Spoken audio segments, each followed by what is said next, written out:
Hi guys, welcome. If you can hear me, say hi in the chat. I'm not sure if this all works. I used to do this more like 2 years ago, but well, actually, I guess it's only been a year and a half.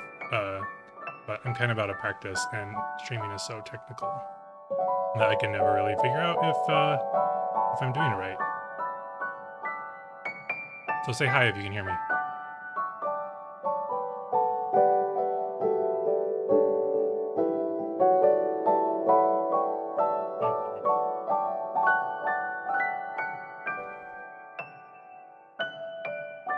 Oh, I checked myself real quick. I can hear it. If you're, oh, thanks. Hey, Classic. Nice to see you here. If you're playing this back on the VOD, we'll be getting into stuff in a little bit. I'm gonna let people come back in, have time to come in. And if you are listening on the VOD, you can come hang out and join streams, and we talk about health stuff and maybe play games. Hi, Janet. Oh yeah, Janet.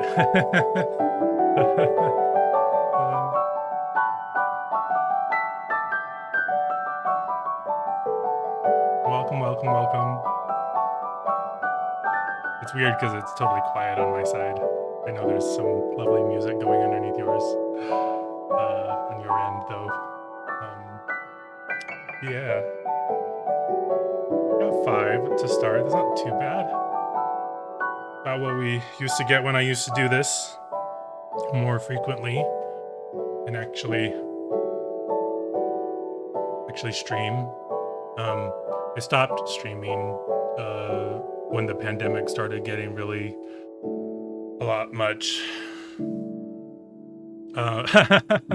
Yeah, actually, Janet, I wanted something. Yeah, thanks. It's actually just a stock YouTube. I haven't been able to find an artist that I could use their music, but it was actually a really good one that I liked, and I wanted to start off with something that's relaxing and introspective. I made this art that you're seeing on screen for this. I'm an artist and graphic artist, and but I was making a one of the other versions I was making this donut that was like a cartoon donut that had like eyes, and it was like kind of like had a mouth with teeth, and it was kind of like funny but also unsettling. And hey, thanks. But it was a little too out there. I think it set the wrong kind of tone. So then I ended up coming up with this stuff, and I thought it was nice. So I wanted to have these streams start out like chill and make people feel comfortable and set the right kind of tone for talking about this kind of stuff, because sometimes it can get a little dicey as well. And so I think this kind of helps deal with that stuff. Well, okay, so we can go ahead and get started then. I wanted to start these off by maybe talking about stuff that's been going on in the health world and general, current topics. I don't know how online you guys are, but this stuff maybe isn't even just online. I don't have a TV anymore, so I don't even watch like normal TV. But I don't know about you, but I've been being bombarded by so many health, weight loss, and psychological wellness app advertisements all over the internet. It's just absurd, the amount of Noom and Better Health, and sometimes they mean well, and they are they're good. The Better Health stuff, having therapy is can be good. A lot of therapists are really terrible at what they do, and if you've read much of my work, that in my book on actually, I guess in both books I kind of talk about this, but more in my book The Perfect Child, I talk about how a lot of therapists are actually have the, if you've ever heard of the Karpman drama triangles model of psychological fracturing and conflict triangulation. A lot of therapists are actually the helper personality type, the number three, the third Karpman drama triangles type, that are, it's actually kind of a psychological disorder where you feel like your only purpose in life is found through helping other people. And that creates this conundrum where people who are, and it's not just therapists, lots of people are this way, and sometimes we have all have tendencies to do this as well, but have because our sense of value comes from being of help to other people, our help to them is actually rather subversive and doesn't actually accomplish, their actually helping them. It usually like subverts their problems. And, like a good example of that could be like, let's say like a girl goes out and she gets sexually harassed, and she's wearing a really pretty, low cut dress, and people tell her, like, victim shaming, and tell her that it's her problem, and not the behavior of the people that harassed her. That is a very great example of like what the helper personality is like, where you are actually engendering poor self-esteem and reinforcing insecurities in another person in order to be of use yourself. Because when you take that position, you become an authority, uh more or less in the moment to that person, and you don't actually help them, because you know somebody like that going out, dressed really sexy, is, they don't deserve to be treated like that. The behavior of sexually harassing somebody is wrong, full stop. There's no exception to that. And so victim shaming can be, but the helper personality type, especially when they're in the therapy profession, they can be really subtle about it, and really kind of like, they don't even intend really to do this, but the help that they might give can be rather uh antithetical to what you're actually, what you, the person, is trying to actually accomplish. I remember once, actually, I went to a therapist with my ex, and we were having really bad relationship problems. And well, we actually went to several therapists, and but we were at this one therapist, and I told her that at one point, and we'd been to this person for probably like 4 or 5, maybe 6 sessions. And during this session, I told her, I said, when it came to my turn to talk, I said, well, I feel like my partner is emotionally abusive. And I don't know what I really expected, but she like immediately actually kind of yelled at me in the session and told me that I was wrong. And it was so weird, because I'd never had a therapist talk to me like that before. Usually, therapists can even be a little bit servile, where they don't challenge you on anything. But like, this was not like some kind of reach. Like, my ex was emotionally abusive, and now that I have very many years on that relationship, I can recognize exactly that, yes, like, he was emotionally abusive. Like, he would cheat on me, and he was addicted to cocaine, and he would do a lot of really horrible things in our relationship and to me, and then tell me it was my fault that he would do those things, which is completely absurd. But here, this therapist was telling me that I was wrong in suggesting that he was emotionally abusive. And it was really strange, because like, at the time, I like knew that he was. And suddenly I was in this space where like the therapist was like actively against me. And I really couldn't understand why she was like actually taking his side in this, without even like listening to what I had to say about it.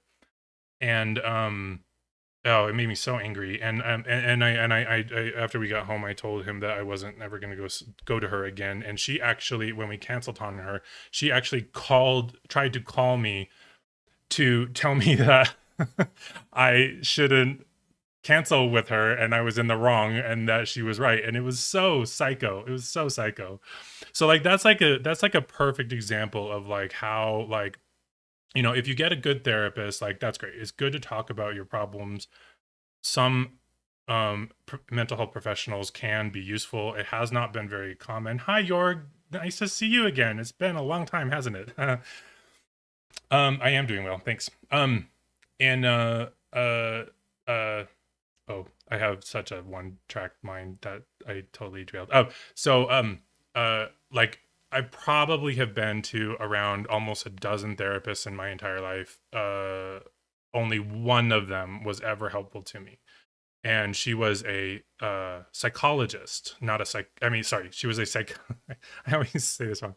She was a psychiatrist, not a psychologist. And even though there's a lot of problems with psychiatry profession, um, I think they tend to be a little bit more helpful because they are required in their training to understand some biology, which psychologists don't understand. Typically they don't have hardly any training in how hormones and neurotransmitters and those kinds of things actually affect your mental health. And if you've read my books, you know how much the endocrine system and neurological health and certain environmental stresses and nutritional deficiencies play into mental health in as much or more than just pure psychological issues. And over time, psychological issues actually translate into um, real physical problems. Like, for instance, if you grow up in a volatile, tumultuous home life as a child, that wreaks havoc on your endocrine system, and your body expresses really high adrenaline and cortisol for many years. It becomes conditioned to doing that constantly. And then when you get into adulthood and you have depression and mental health issues, just talking to a psychologist doesn't solve the problem, because the problem has also become physical. It is also a problem of chronic high stress hormones that deplete certain nutrients that they're made out of. Like, for instance, adrenaline is made out of um, dopamine, which is in turn made out of tyrosine. There's other steps in there that I'm glossing over, but tyrosine is also can also be synthesized in the body from phenylalanine. But you can also get it in your diet, tyrosine. And if you have chronic adrenaline expression over very, very many years, what happens is it actually depletes both your tyrosine supplies and your dopamine supplies. And also, and a lot of people think that depression is caused by problems with serotonin, and that's a whole other issue. And and I go into that in depth in my book. But it's actually not a problem with serotonin. It's that depression is actually caused by deficiencies of dopamine, which also a lot of people have a much easier time understanding this, because dopamine has such a colloquial association with fun and satisfaction. And that's exactly what happiness is. Like, happiness is a sufficiency of dopamine, and we get dopamine from, but then a lot of people think of dopamine as being risk taking because of the way that the psychology profession talks about dopamine. They denigrate it constantly, and it's constantly negatively associated with reward behavior. But we get rewarded for so much stuff. You get reward when you eat something really delicious, and you get a reward when you hug your mom, and you get a dopamine rush when you make a new friend, or if you accomplish something at work. Like, all of those are dopamine stimulants. It's not just jumping out of an airplane with a parachute, or shooting up heroin. Like dopamine is hi Kylo, nice to see you again. Oh, I remember you too. It's been a long time. Sorry.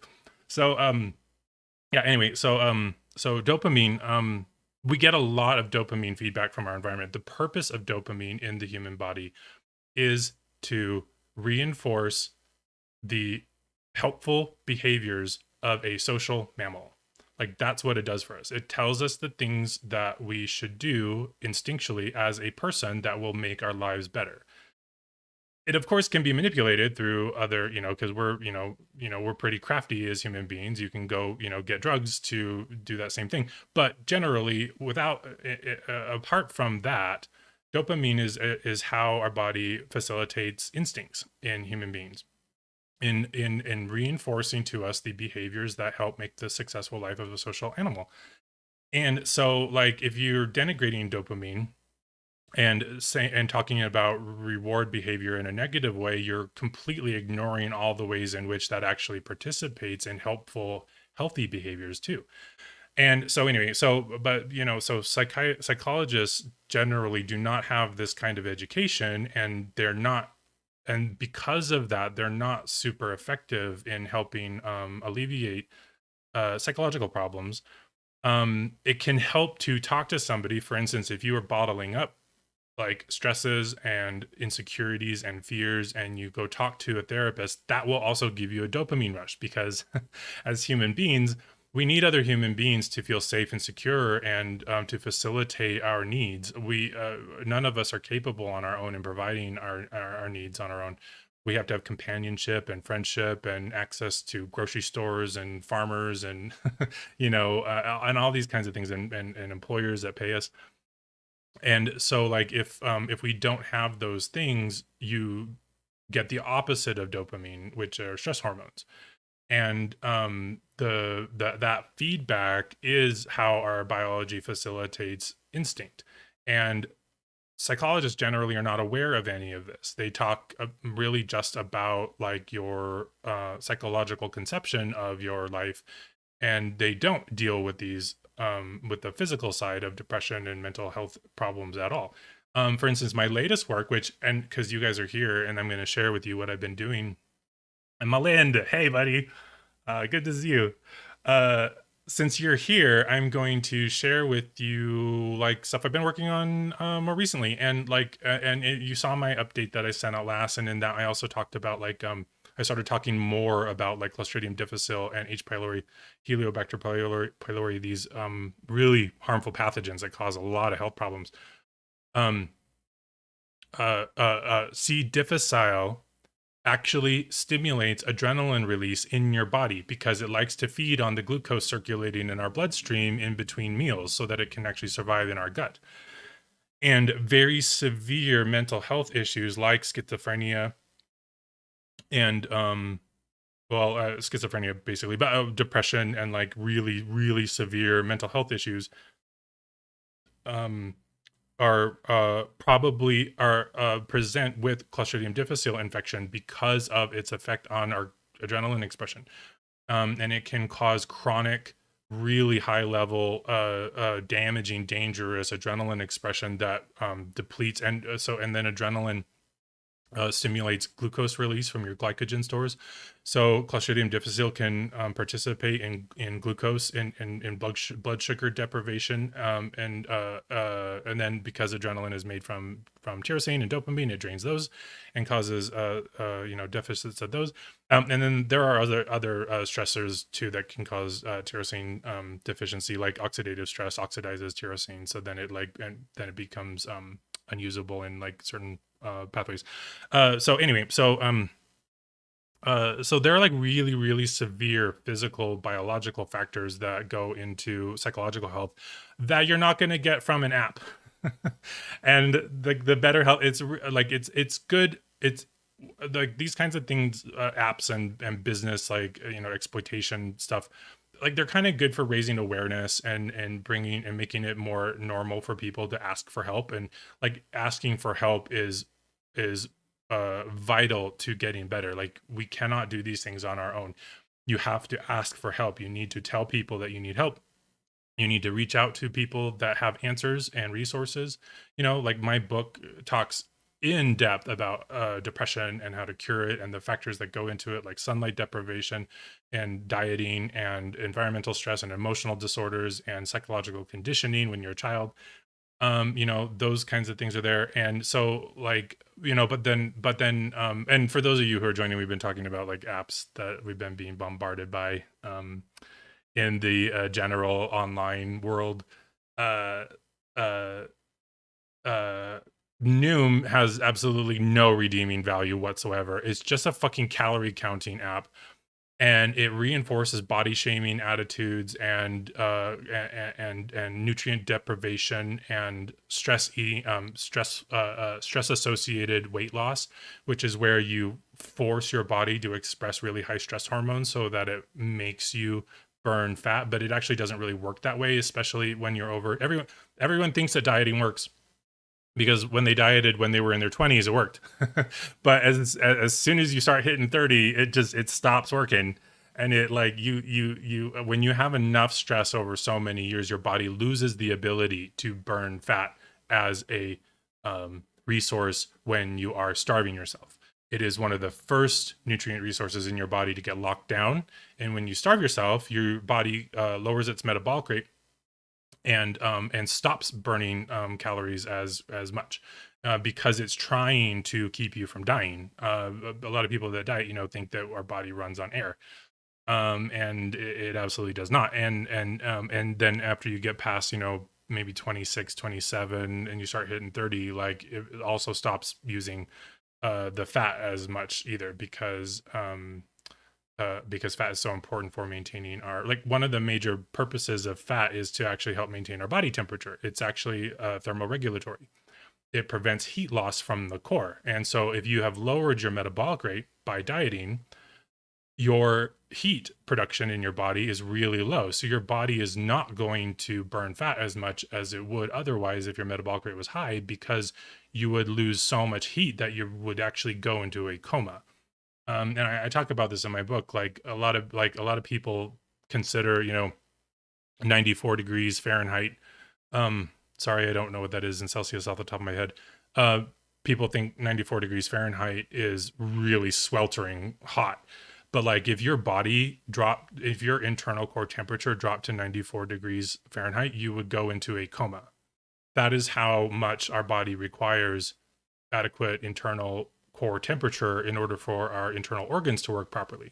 So if you're like, using these apps, dieting apps, and starving yourself and cutting calories, you're not going to be able to maintain that high metabolic temperature. And so your body is actually going to increase its fat retention, especially as you get older.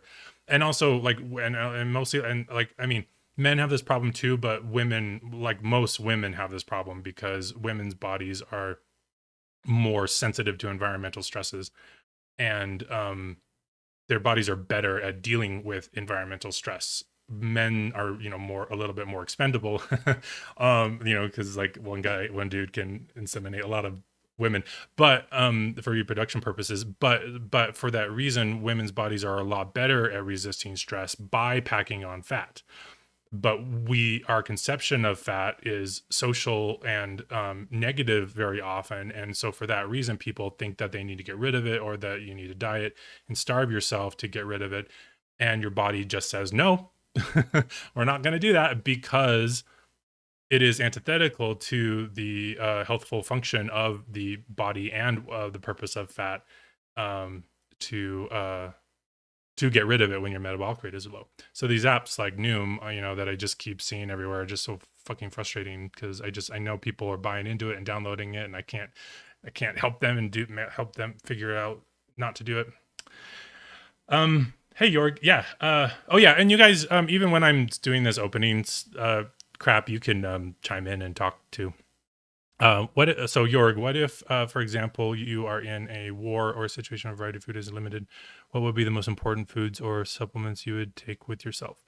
That's a really good question. It's really funny too, because in our current, environment, there's a lot of economic instability, and it can be kind of scary. And, and I've actually stocked up on some food just in case, there are other supply chain problems, in the future. There's two things. Hey Mike, yeah, I know it's been a really long time, huh? Nice to see you again.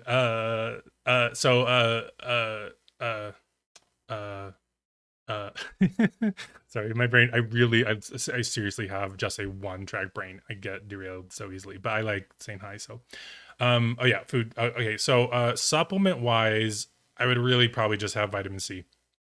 Vitamin C and also zinc. Vitamin C and zinc are the only supplements still over the last probably 8 years of doing this that I have taken constantly and continue to take constantly.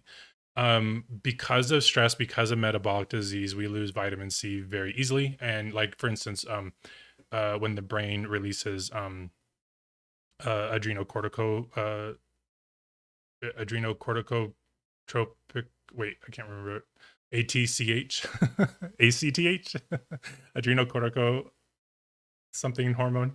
When your brain releases that, it actually causes your body to dump vitamin C, because vitamin C facilitates a high metabolic rate. Our cells cannot run at their optimal cellular respiration without vitamin C. Vitamin C protects our cells from the oxidative stresses of metabolic respiration.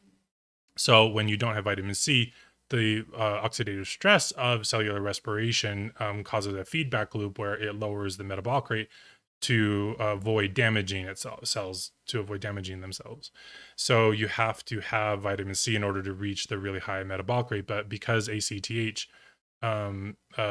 facilitates stress hormone release, adrenaline and cortisol, um, the body knows when you're under stress that you should not have high vitamin C and high metabolic rate in order to spare nutrients. But and this happens every night too, because nighttime is stressful, and adrenaline and cortisol and ACTH rise every night. Some more than others. If you're really metabolically ill, it will be a lot. If you're healthy, it won't be very much at all. And your vitamin C supplies can stay high and for very long periods of time. But so if you are like metabolically ill or older, like if you go for periods without enough vitamin C, and I try to get it through foods mostly, but I'm fucking lazy, so I'll use a supplement quite a bit. So if you don't have vitamin C, if you run out of it, then your body has a really hard time keeping the metabolic rate high. Of course, if you were actually like hurting for food and calories and nutrients, I would not take it, because you would want to be able to keep your metabolic rate low if you were like really having, hypothetically in a situation where you needed to conserve calories. But if you're not, if you have plenty to eat and you want to stay healthy, then having vitamin C is vital. And vitamin C, of course, is imperative for uh, uh, tissue regeneration, and redox systems, and by extension, and in the antioxidant capacity.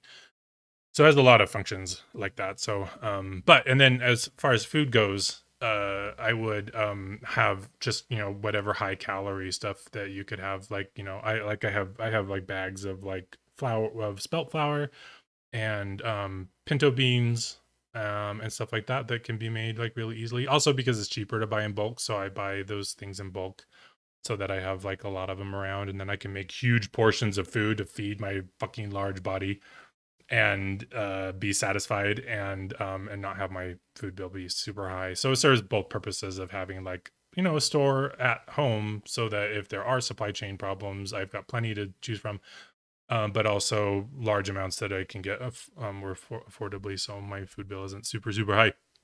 Okay, we're getting behind here. Let's see. Lind, you went to the shop recently and they were checking temps there. Their temperature device was broken, but they just didn't care, as it showed your body temperature as 92.5. Oh, yeah. Well, actually, Melinda, I'm glad you actually brought that up, because what kind of device was it? It wasn't an oral temperature monitor, right? Was it like a forehead device or underarm? A lot of it's contextual, because those don't always reflect the accurate temperature anyway, and that's why when I'm telling people to like how helping people fix their health and do stuff, I always tell, like, don't use those devices. Like, just only use a cheap forehead ones are notoriously like not reliable. The idea seems neat. It's kind of like a tricorder, Star Trek technology, but it doesn't fucking work. Just use a cheap under-tongue oral thermometer. That's the most reliable one. Don't do even underarm. A lot of people think like, oh, like underarm's great because it's closer to the core. No, that's not how it works. Your skin is a barrier to that. Yeah, it's warmer, but it is not going to be reflective of your actual like core temperature. Under your tongue, if you haven't eaten food or drank water for quite a while, it will be way more accurate, because that blood flow, it's right next to blood flow coming up directly from your heart. that's why under the tongue is so effective. It comes right out of your core, and so that part of your body, and then also because it's not, the skin is a thermoregulatory barrier. The skin, the function of the skin and the fat on your torso is meant to keep heat in. So even under your armpits is not effective because of the fat and skin that is actually keeping the heat inside your core. But the mouth is not, it doesn't really function that way because your mouth is, normally closed and it helps retain heat. And so you can get a really good temperature underneath your tongue. Yeah. So I like, yeah. So I'm not surprised to hear that happened. So, Mike, I was impressed by Dr. William Lee's TED Talk and his diet of anti-angiogenic foods. I don't know what angiogenic is. Is that blood vessel? Yeah. Is that? Oh, yeah. That's blood vessel synthesis, proliferation, right? To combat cancer. Did I get into any angiogenic aspects of food? I did not. It would be relevant for that, but off the top of my head too, that strikes me as something of more of a symptom and not a cause. The As far as I understand it, and my own understanding of biology, is that the body does that when there is a deficit of respiration in certain tissues. So your body will increase blood vessel synthesis and proliferation in tissues that are hypoxic. So it's probably like hypoxia factors that induce that. And treating cancer in my method that I talk about in the book is the entire point of it is raising cellular respiration. You have to do it across the entire body. And and a lot of oncology and cancer like treatment is really focused on the cancer, not the body as a whole. So like but my work is focused on the whole body as a metabolic machine, not just on the cancerous tissue. You have to regenerate your whole body. You have to get the whole body respirating properly. And then that just naturally takes care of the angiogenesis. So, yeah. I want to make sure I'm getting that right. Angiogenesis. Yeah, development of new blood vessels. Okay, yeah, I'm right. Okay. Kyle, how do I take my vitamin C? Just I have a sodium ascorbate. I just put it in water or juice and take it. In my book, I do actually. So in my book, I do talk about that you can actually help protect vitamin C by taking it with an acidic medium. Like if you put vitamin C in lemonade, it will survive better, especially if you have Helicobacter pylori infection, which the symptoms of that are things like belching and brain fog and insomnia, kind of general insomnia, and lethargy probably too, and digestive problems actually, because so one of the ways that Helicobacter pylori actually causes damage in our body is that it produces ammonia from urea, and that ammonia neutralizes stomach acid, and vitamin C becomes destabilized in alkaline pH, and ammonia is highly alkaline. And so this actually destabilizes the vitamin C, and then the vitamin C gets destroyed by, for instance, also when you have I talked about this in my last update, if you guys probably saw it or not. When you have chronic H. pylori infection, so normally our immune system, when we have a disease or an infection, produces immune factors, clears the infection, then everything goes back to normal. But when you have a chronic infection like H. pylori or Clostridium difficile, they don't get resolved. They're actually resistant to our immune factors. And this is actually some of the new work that I've been doing too, which I'll get into a little bit more in a little bit. It's really exciting stuff about hydrogen sulfide, but they're resistant to our immune system.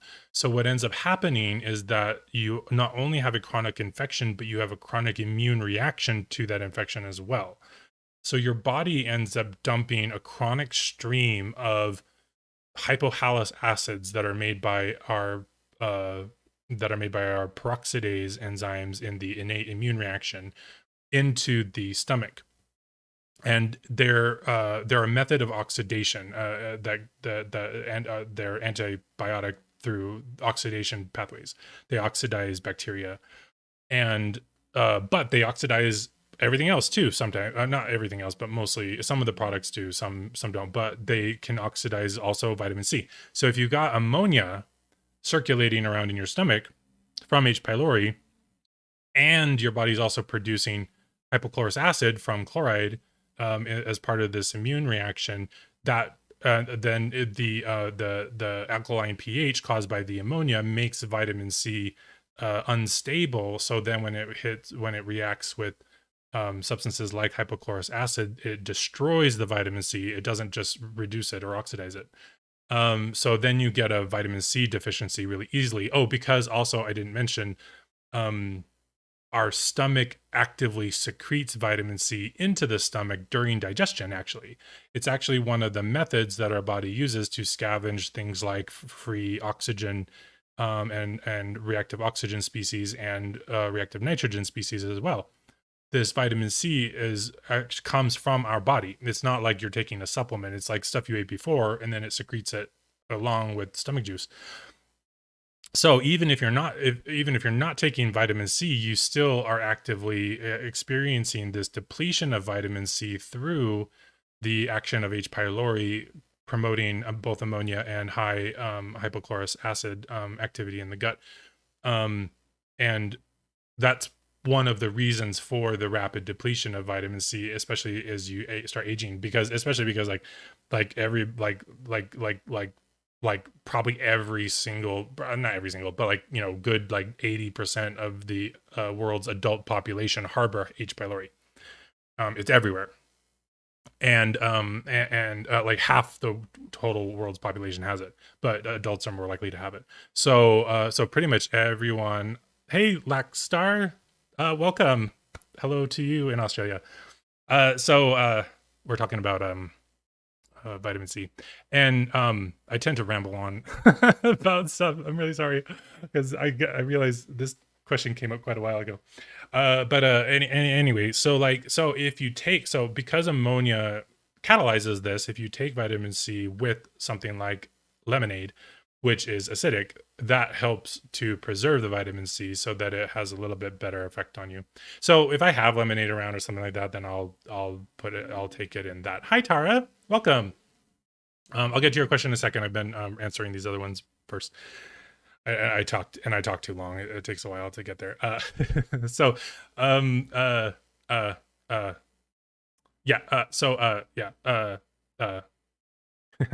I also have a stutter. So that's how I take vitamin C. But I'm also lazy, so I'll just put some in, and also I also use vitamin C. Like, you can really tell when you need vitamin C. Like, because vitamin C is one of our primary exogenous antioxidants. It is really powerful in suppressing oxidative stress in your body.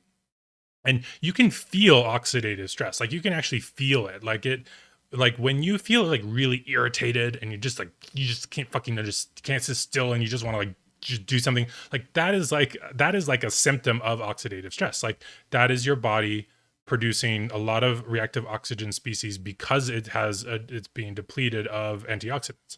And these pathogens that I was talking about too, they can actually also promote loss of endogenous antioxidants that our body makes, like glutathione and superoxide dismutase.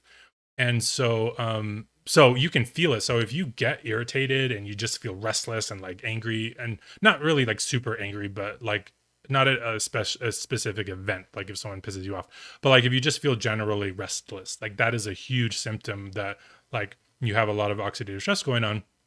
And when I feel if I ever feel like that, I know I could take some vitamin C, and literally within about 10 15 minutes it goes away, because vitamin C is really, really powerful antioxidant. So actually this also plays into one of my excuse me that plays into one of my one thing that I learned recently through a lot of my recent research, is that one of the purpose of these hypohalous acids that are made as an immune response is to purposefully oxidize our tissues. hydrogen sulfide producing bacteria, which I don't yet talk about in my book. It's coming up in my next update. A lot of these pathogens or pathogens that they cooperate with, or opportunistic bacteria that they cooperate with, produce hydrogen sulfide, and hydrogen sulfide actually inactivates a lot of these immune factors, and these bacteria that produce them are very destructive to our body. And so one of the strategies that our body has to deal with infection is to actually oxidize tissue. So these bacteria use and exploit the amino acids methionine and cysteine as a source of sulfur to respirate. They respirate on the sulfur, the sulfate in there, and then they produce hydrogen sulfide or methyl mercaptan or related compounds as a byproduct. And those are the telltale like symptoms of like halitosis. Like, if you've ever had really bad breath, or you are with somebody or dated somebody that had really bad breath, like that is hydrogen sulfide or related compounds like methyl mercaptan. And it's a symptom of sulfate reducing bacteria pathogens in the oral cavity that are really dangerous. And we can just cover them up with toothpaste and mouthwash though, and like be fine. But those bacteria are really, really bad for our health, and they induce cardiac disease and cancer and hernia, and they cause lethargy, and they basically just cause your body to fall apart. And I purposefully infected myself with these several years ago so that I could try to figure out I didn't know what it was, but I knew I was getting it from being in the dating pool after the dissolution of my relationship. And I knew that if I didn't figure out what they were and how to fix them, that I would probably constantly be plagued by them in my environment. And and I go into a lot more depth in this issue in my book. So it's taken me quite a few years to figure out first what they even were, what was even going on, then what they did to our body and how they got there, and then how to treat them. And I'm not even done figuring out that latter part, but I've made so much progress in the last several years, which is what a lot of my updates are about last. Those bacteria are really, really dangerous. And so one of the ways in which they actually infect us is that they harvest methionine and cysteine from our tissues and our diet, and use that to respirate on the sulfur as an electron acceptor in their respiration chains. And then as a byproduct, they produce toxic hydrogen sulfide or methyl mercaptan, and those cause us a lot of problems. So one of the functions of the innate immune response, and like hypochlorous acid and other hypohalous acids, is to oxidize cellular structures on purpose to protect your body actually from those pathogenic bacteria. Hypochlorous acid actually oxidizes methionine residues on tissues, and methionine residues are actually typically on the exterior of tissues. And so when you're feeling irritated, this is actually part of the symptom of having these pathogenic bacteria, is because your body's reacting to their presence by oxidizing tissues.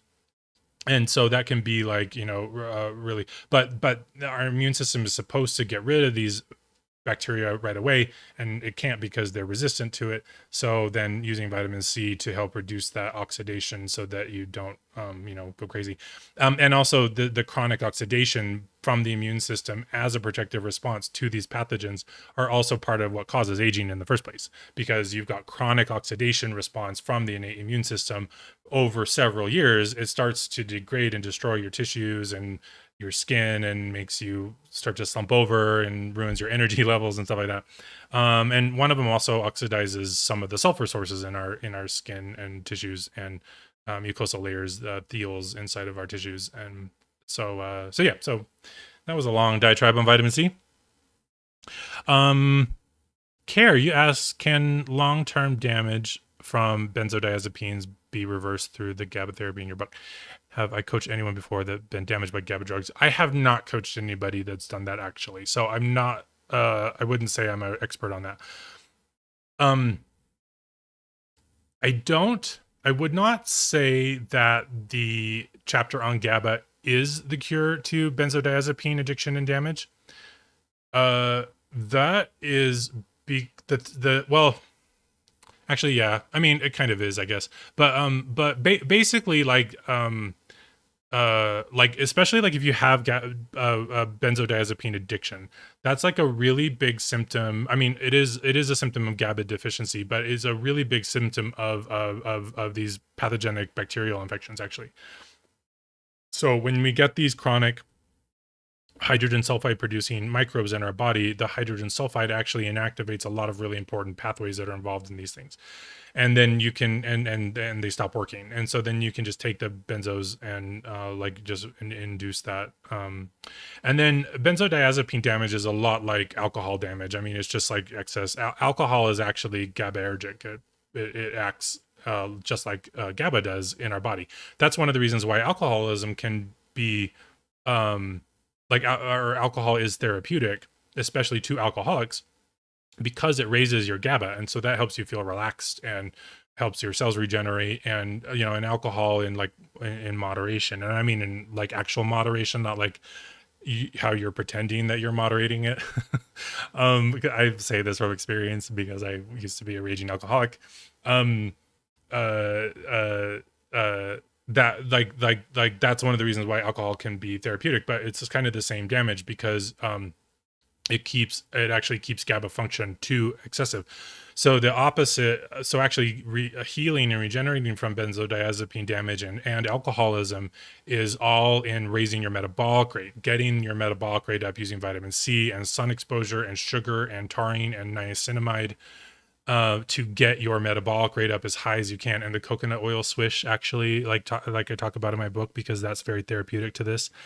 Getting those factors up is really, really useful for regenerating damage from those things. And I'm also talking from experience too, because like my alcoholism really hurt my body. I had liver disease.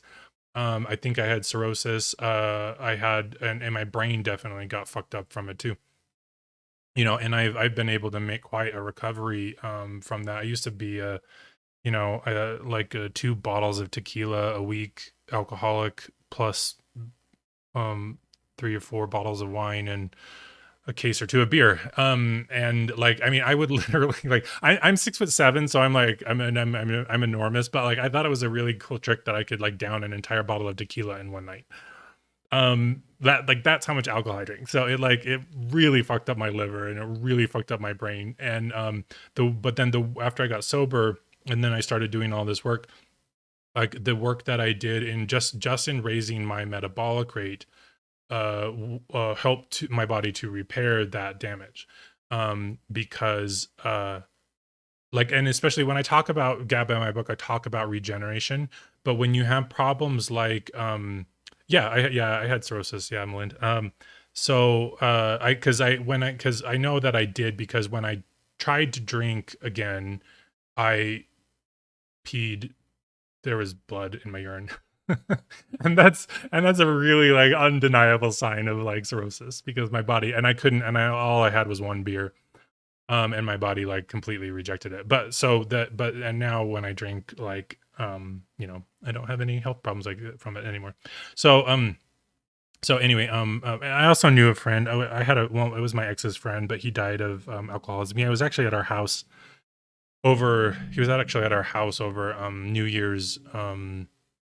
Was that 2014? I think maybe. And when he arrived to our house, he was green. He was like, literally, his eyes were bright neon green and his skin was like a greenish yellow.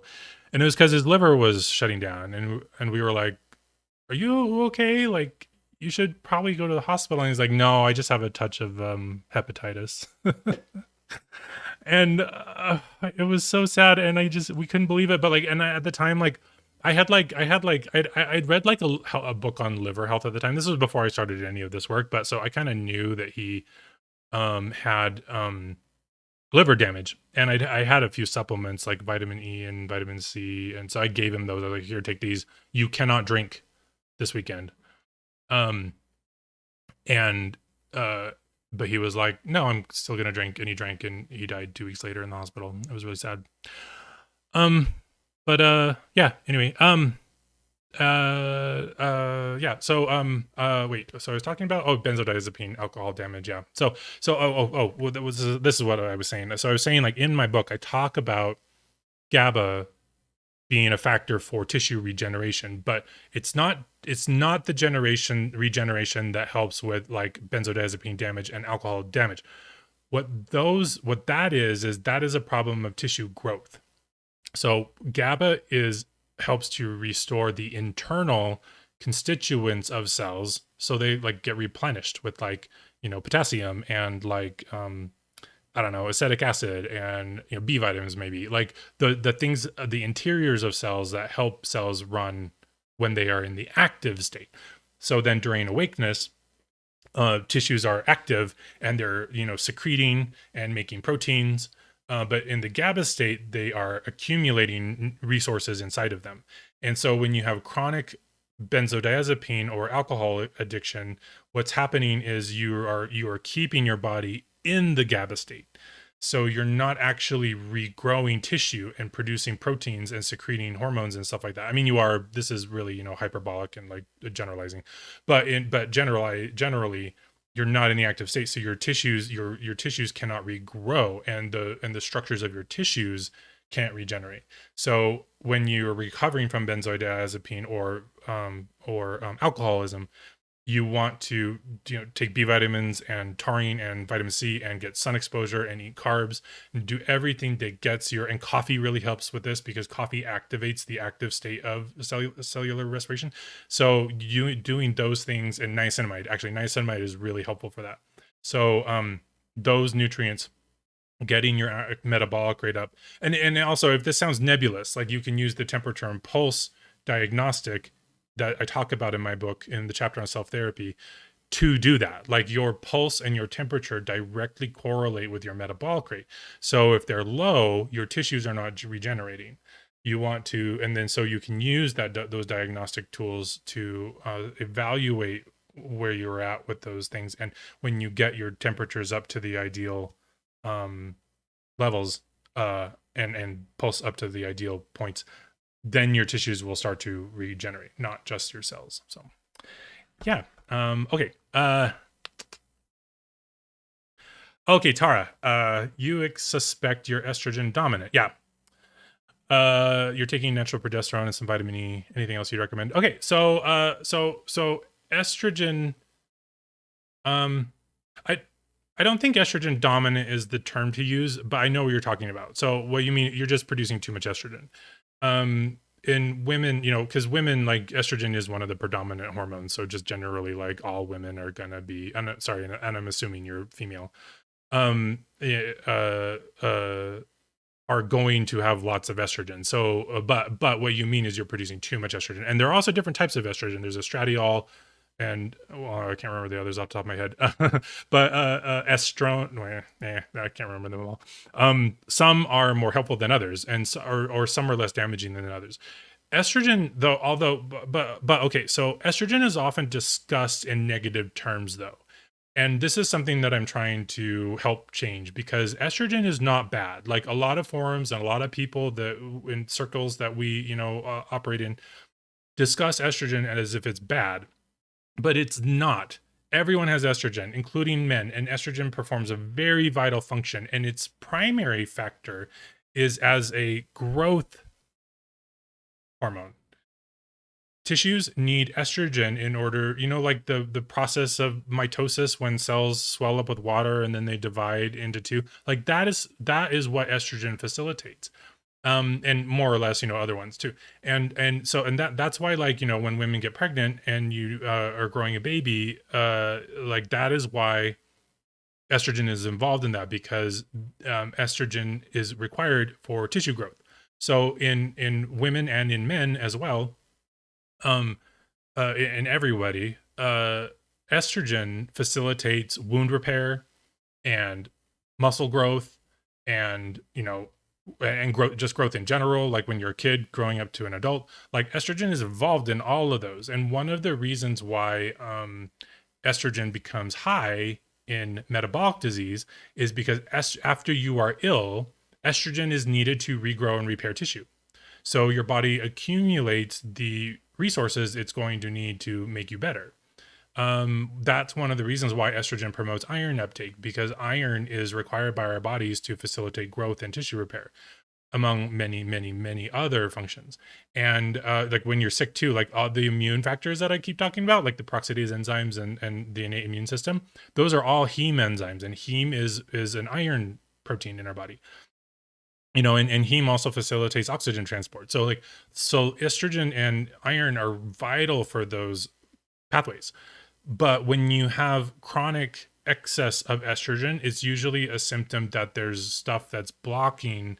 So you're in this constant like disease state and or low metabolic state, and you don't actually get to the resolution of those metabolic problems. So then you just have a chronic excess of estrogen and iron absorption, and then you get iron excess and metabolically fatigued and lots of weight gain and all that kind of stuff. And one of the factors for that is that one of the major catalysts for these conditions are bacterial infections, and they're chronic. And so you've got this state where you are not able to resolve the bacterial infection, but it continues affecting your body, and your body wants you to survive that infection. So it raises estrogen in order to do things like store fat and lower the metabolic rate so that your body can actually survive beyond these. Because remember, we've only lived in this like contemporary society in this developed world for a few hundred years. Most of human history, we were wild animals who were hunting and gathering and subject to, the weather and predators and disease, and it was very easy to die. And our evolutionary biology still responds to those stimuli though in the same way. So it wants you to live as long as possible. So one of the reasons why we gain weight because we have high estrogen during bacterial infection is one of the worst sets of bacterial infections you can get infect the gums and your teeth. And these are not recent pathogens. These are not something that just sprang up, in some remote country, in the last 100 years. These are pathogens that have evolved alongside of us for millions of years. When you get infected with oral bacteria, your biology knows that there's going to be a point in the near future when you no longer have teeth and can chew. So your body is packing on fat so that you can survive as long as possible once you lose all your fucking teeth. And like, and this, I find this really funny too, because I'll be like, there are people, people sign up for coaching so that I can help them with their health and all that kind of stuff. And what'll end up happening is I'll tell them what to do, and they'll work on it and they'll make some progress, but then they'll have problems. And then I'll like, are you sure there's like no other symptoms? And they'll be like, oh, well, one of my teeth is really infected and I just had to have it removed. And I'm like, well, you didn't say that earlier. That is one of the biggest health challenges that you can deal with is like oral disease, because oral pathogens destroy so many pathways in our body. And, in evolutionary terms, they would result in earlier and greater teeth loss. And so then you're not even able to chew food. So that's what's going on. So when you're talking about being estrogen dominant, it's not, a lot of forums will tell you to take supplements and like do certain things to like attack the estrogen and address the estrogen and lower the estrogen. But the estrogen is there for a reason. Like it is responding to metabolic stressors in your environment. Some of them, the most common ones, are chronic bacterial infections. It can also be other things like sunlight deprivation. Like, for instance, if you're not getting enough sunlight, your body thinks that it's wintertime. So it lowers the metabolic rate to preserve fat and other calorie retention, because it thinks it's wintertime, because that's how our body regulates the metabolic rate, is by sunlight exposure. So being estrogen dominant like that very often is a side effect of just not getting enough sun every day. And I recommend in my book, I recommend that, you try, and when I say try, I mean like most days you need to be getting at least 2 hours of direct sunlight to your skin, unobstructed skin. Not even through glass, because glass blocks UV rays. But you don't need to get sunburn, and you shouldn't get sunburn either. You don't need to, this is not like, you need to go out for 2 hours at noon and get fried like and look like a lobster. Getting sunburn is actually bad for your skin. But it can be 2 hours. You can go out for an hour like in the morning, or an hour at night, or like, you can go on an hour and a half walk one day, like, early in the day when it's cooler and the sun's not direct. The direct stimulation of the light on our cells actually interacts with a mitochondrial enzyme called cytochrome that helps to promote energy production. And when we don't have, it's free energy from the sun, and when we don't have that, our body responds to it by lowering the metabolic rate. So yeah, so it could be a lot of things like that. It's not like it's not. Sometimes there are things that can interfere with the endocrine system, like chemicals in your environment. Um, those are generally easy to get over those if you start eating organic and clean up your diet and stuff like that. Usually, the most common problems with excess estrogen are chronic bacterial infection, especially oral disease. So if you have bleeding gums, red gums, inflamed gums, or really bad tooth decay issues, like those would be like factors that affect that. And then things like sun exposure and generally, and also, and then so generally though, raising your metabolic rate with sun exposure, vitamin C, eating plenty of carbs, that can reduce the aromatization of androgens into estrogen, which is one of the sources of high estrogen too. And so, that's kind of just like a general thing. So like, and progesterone actually does that. So you're taking progesterone, it helps promote thyroid function and raises your metabolic rate. And so that's like, and vitamin E also inhibits aromatization. But I don't like, a lot of vitamin E these days is also made from soy, and I suspect the soy sourced ones to have issues. People say that they're distilled, filtered, but I just haven't had the same response to like soy source vitamin E that I have with like sunflower oil source vitamin E. So I would suggest making sure that you have a progesterone and vitamin E product that are sunflower sourced. But if you have oral disease and you're not addressing it, or you have a sunlight deficiency and you're not addressing it, it doesn't matter if you're taking progesterone and vitamin E. You have to, those are bigger factors that you've got to get your metabolic rate up. And the only way to do that is through sufficient sun exposure and other things like that. So yeah.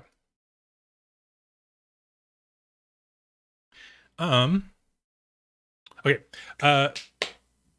I was thinking I wanted to keep these to an hour, but it's already been an hour and I've just been talking nonstop. So I think, and then also, like, I used to play video game too while we did this, but I thought it'd be better if I just talk about this stuff first and then maybe play a video game. But I don't know if I want to, but would you guys be interested if I played? I got Subnautica actually, and it might not even work.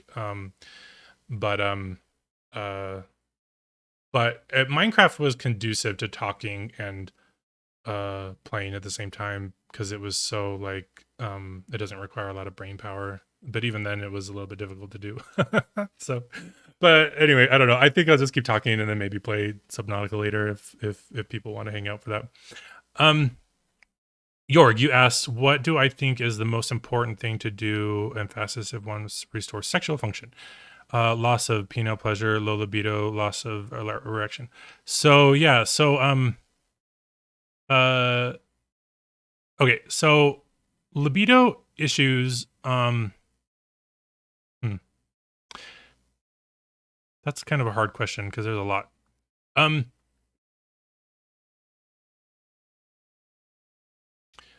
Definitely taking zinc helps a lot.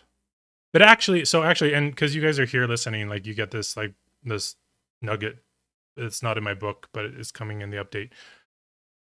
My work recently on hydrogen sulfide, I realized, okay, so hydrogen sulfide, one of the mechanisms of action for it being really damaging to us is that hydrogen sulfide binds to pretty much all metals. And its binding is usually also irreversible, like we can't fix it. And it actually inactivates heme enzymes because of that. It'll bind to the iron in the heme and create a iron sulfur complex. And this is actually kind of like the holy grail too of like iron excess, that all these communities are so obsessed with. Hydrogen sulfide bacteria producing excess hydrogen sulfide is one of the primary causes of iron excess, because the sulfide that it produces binds to tissue iron in our bodies and heme structures that destroys the heme that our body has made, and we can't use that iron anymore, so we have to excrete it and absorb more iron to replace that which is lost. So the presence of hydrogen sulfide actually amplifies the iron cycle and iron turnover in our body, and that is one of the primary factors of iron excess. And if you start addressing hydrogen sulfide, I don't have really, I don't, I'm not finished with that work yet, but basically they come from methionine and cysteine. And so you can do some methionine and cysteine restriction. And also also in my book, I talk a lot about anthocyanins, which are color pigmented compounds that are in fruits, the darkly colored fruits like purples and reds and some vegetables. Anthocyanins actually oxidize sulfide and turn it back into sulfate or sulfite, which is really healthy for us actually. So you can eat like a shit ton of like berries and purple grapes or purple grape juice every day. Like that's actually one of the best ways to address sexual function, because hydrogen sulfide chelates iron and copper and zinc and molybdenum out and cobalt from vitamin B12 out of your body. Suppressing hydrogen sulfide, like by eating, and I already talked about the benefit of anthocyanins in my chapter on libido. And in a lot of my work, I haven't really emphasized it though this much, but like it really is something that like if you eat like, purple grapes or purple raisins, not all raisins are purple though. Like dark raisins can be Thompson raisins. Those are from green grapes. They don't have anthocyanin in them, so they have to be purple though. But purple grape juice and purple grapes and purple raisins and prunes and raspberries and blackberries and strawberries, the red compound is an anthocyanin. Those all help to actually oxidize hydrogen sulfide, and so that can actually like do benefit. And what I realized in my work was that if you have hydrogen sulfide and you are supplementing metals like zinc, like I recommend in my book, it actually likely creates zinc sulfide, which is actually kind of a little bit toxic for our body. And there's been moments too where I think I actually experienced this, where I was like, maybe like I forgot to take some zinc for like a few days. So I was like, oh, I'll take like a double dose. So I'll so I take like, and the supplement I use is like 35 milligrams of zinc. It was zinc glycinate at the time. And I took like 60 milligrams. And like probably within about 30 minutes, all of a sudden I just got really nauseous all of a sudden, like just sick to my stomach. And I was like, oh man, maybe I just took too much zinc, and maybe the zinc was oxidizing my tissues. But I don't think that's what was actually going on. I think because, I said like I purposefully infected myself with these bacteria to figure out how to treat them. I know I'm insane. Because I had hydrogen sulfide bacteria, I think that it formed zinc sulfide, and then that was what made me nauseous. Because since I've been experimenting with mitigating hydrogen sulfide and I've tried that again, I didn't have that reaction from the zinc. So, if you're zinc is one of the best ways to restore libido and get that up there. Also in conjunction with sunlight. And in my book too, I talk about, I really hate to say this now too, because these fuckheads that are like, promoting like testicle tanning. they just made this so weird. Our testicles do actually need sun exposure. It's one of the reasons why the scrotal skin is so thin. It's not just a temperature regulating mechanism. One of the reasons that testicles are on the outside of our body as our species is because they are their function is regulated by sun exposure. And the skin is really good at blocking certain wavelengths of light. That's one of the reasons why the scrotal skin is so thin, is to help increase the penetration of ultraviolet light through the testicles, and red light to the testicles also helps to increase their metabolic respiration. And actually, in males, the primary site of aromatization of testosterone into estrogen is the testicles themselves, actually. So, and that occurs because of their metabolic, when their metabolic rate is reduced in those tissues because of dieting, because of nutrient deficiency, because of environmental stress like hydrogen sulfide production. But one of the biggest factors is also sunlight deprivation, and especially as you get older. So like if you get older and your balls are just in your pants all the time, they never get sun exposure and they don't get that stimulation from the sunlight. So so it's actually really helpful if you like pull them out once in a while, obviously not in a way that's going to get you into trouble. This can be really complicated because a lot of our societies are really prudish, especially in the West. We don't have like a lot of nude beaches that you can go to. It's really, really stupid. So like, just like an open window that's private or something like that, if you have a backyard or, anything like that, is really good. What is his name? I wanted to like, he's a baseball player, Greg, baseball. Let's see if that, oh yeah. So you should look up Gabe Kapler. Like if you do a search for Gabe Kapler, Kapler,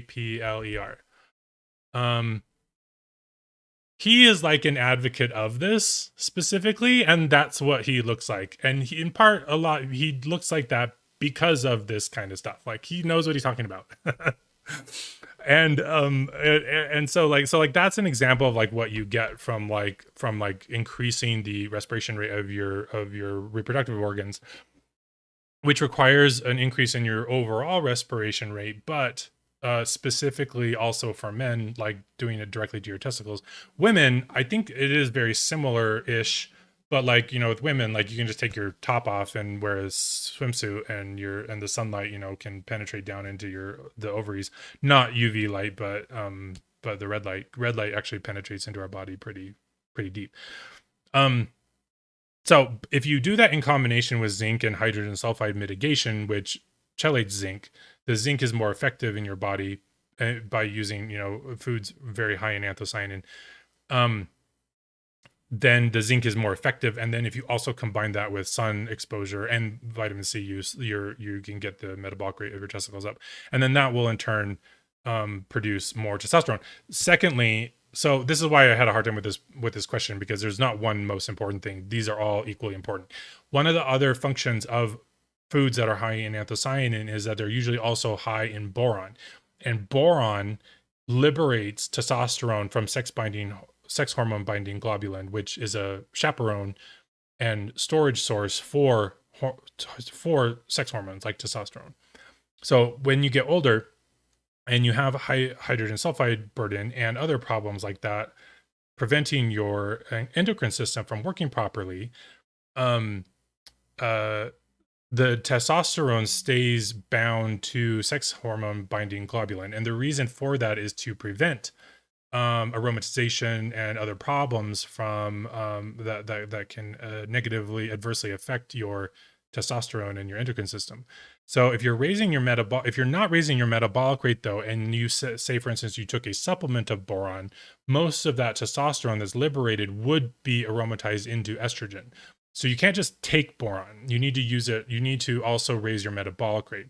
And because then when your metabolic rate is raised, then that aromatization doesn't happen. And then that testosterone can actually work androgenically and, lean you out and bulk up your muscle and stuff like that.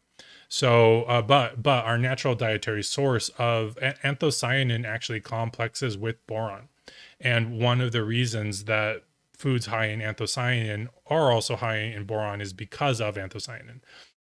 So just eating like these foods like all the time, and it's actually one of the benefits of wine. Like if you are a wine drinker, like when you drink wine, you get like a shit ton of anthocyanin and boron, and it's one of the reasons why wine is so good. But if you overdo it too, alcohol is estrogenic, so it can kind of work against you there. But that's also actually why you can just eat like a shit ton of grapes and purple raisins or blackberries and blueberries.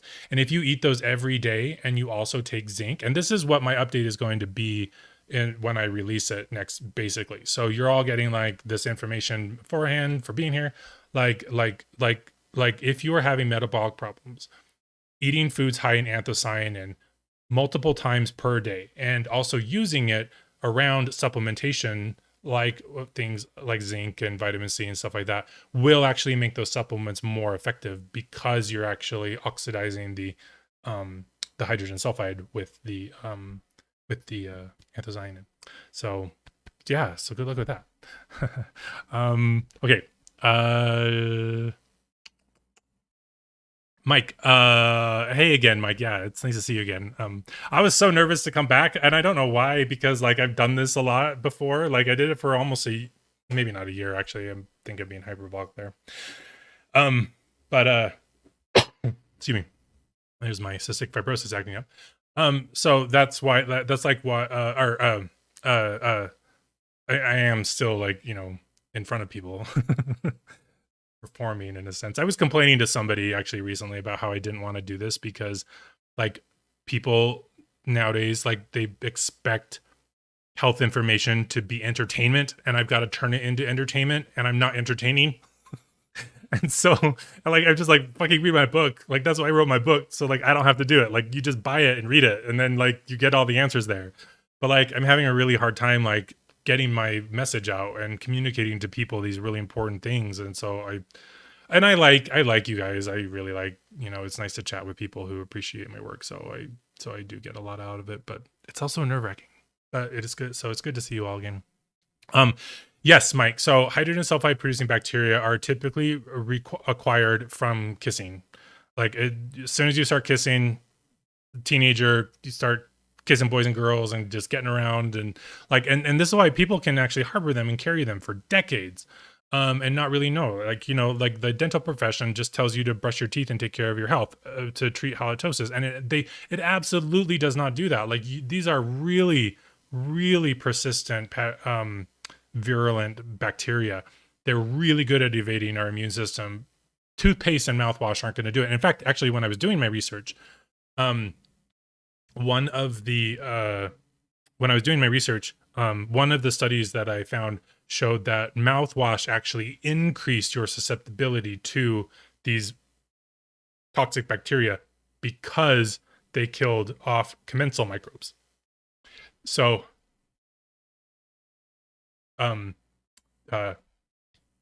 so even using, you think you're doing your mouth good when you're like using these things, but you're actually not. You're actually increasing the your problems. Because, and flossing too, actually the study also showed that flossing increased your risk of getting them, because flossing can easily cause bleeding. It can actually break the gum tissue, and then the access to the blood and the bloodstream actually promotes these bacteria, because that's what they want. They want your blood actually. But basically, yeah, that's how we get them, is by kissing. And you can be resistant to them though. Like you can actually kiss people and not get the bacteria, as long as you have like the factors that mitigate hydrogen sulfide. And like actually, I was just writing this actually in my update. I remember when I first got hydrogen sulfide bacteria for the first time. I was 30. Actually, I probably got them earlier too when I was younger, because you know, let's be honest, I've been a slut most of my life.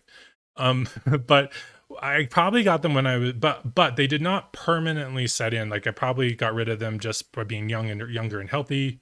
Although I do have cystic fibrosis, I probably had it from when I was a child. Not obviously not a severe form, because I was never diagnosed, but it explains a lot of my immune dysfunction that made me susceptible to these things. Also, I don't know, maybe, you know, I don't know, maybe if its effects also kind of mimic Accutane side effects. So, and because I took Accutane, I don't know, I thought maybe it could be that too. But anyway, that's beside the point. Um, uh, uh, uh, when I was 30 and I got into a relationship with this guy who was cheating on me, and also just like indiscriminate. Like he would sleep with people that were obviously like diseased, and gave it to me.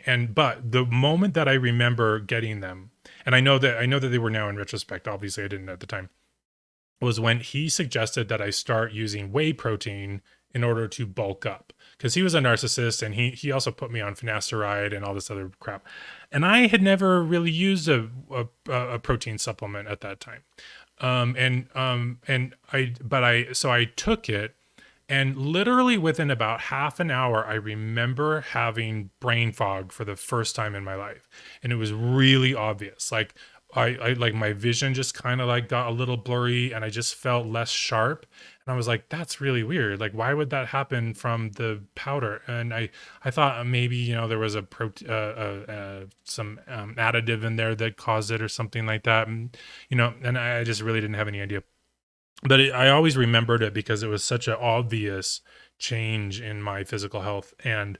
Um, and the reason is because actually dairy is very, very high in methionine, actually. Methionine and cysteine are really important for growth, and they're really important for our health, actually.